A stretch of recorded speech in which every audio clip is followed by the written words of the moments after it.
Also this morning, smoke from massive wildfires in Canada now leading to air quality alerts across the Midwest, and the haze is headed east.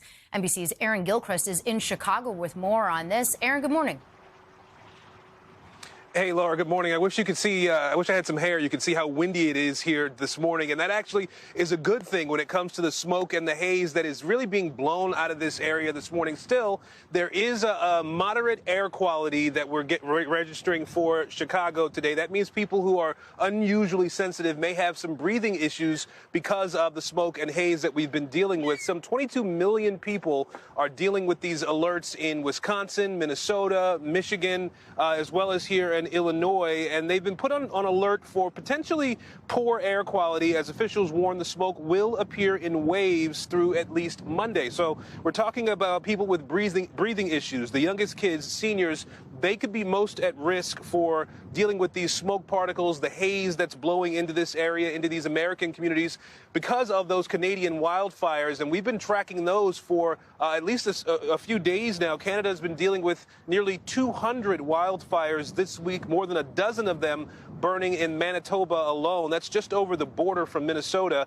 And this is also a reminder, really, of those Canadian smoke screens we saw about 2 years ago that draped themselves over the Northeast, over the Mid-Atlantic as well.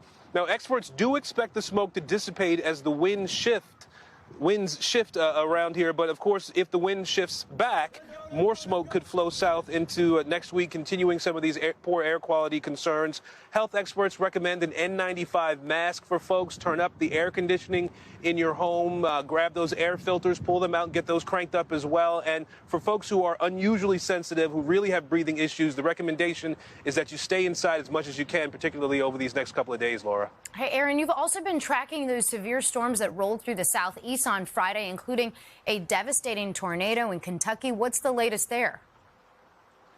Yeah, these unexpected tornadoes that came through. We know in Kentucky there was an EF2 tornado that was on the ground for a couple of miles and did a ton of damage in Washington County. We know that it was, again, an EF2. That means winds over 100 miles an hour there, destroying some homes. Two people were, one person was injured, we know. One person was killed as well.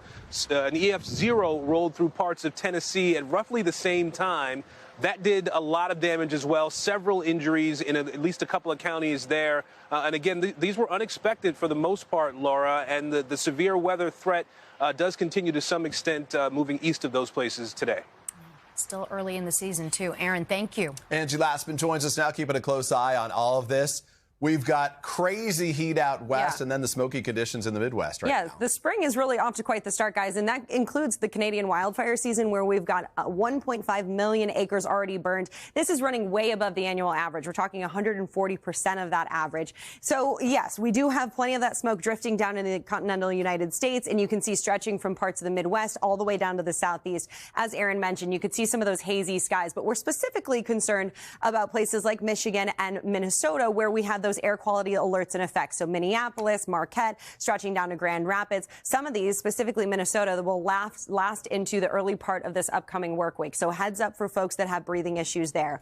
We move out west. As Peter mentioned, we've got a whole lot of heat to talk about, and it's 13 million people under these heat advisories and warnings through tonight at least. And you can see why. Triple-digit temperatures in some spots. Hanford ending up at 105. That potentially could set a record. We could see record-breaking high temperatures today in Las Vegas. 105 degrees, expecting the low 90s in Salt Lake City. And essentially anywhere across the Pacific Northwest, we're going to keep the warmth going with potential records expected in Boise as well as Eureka with a tying high record potentially of 91 degrees. So the heat is on out west. We've got still the potential for some strong storms as well.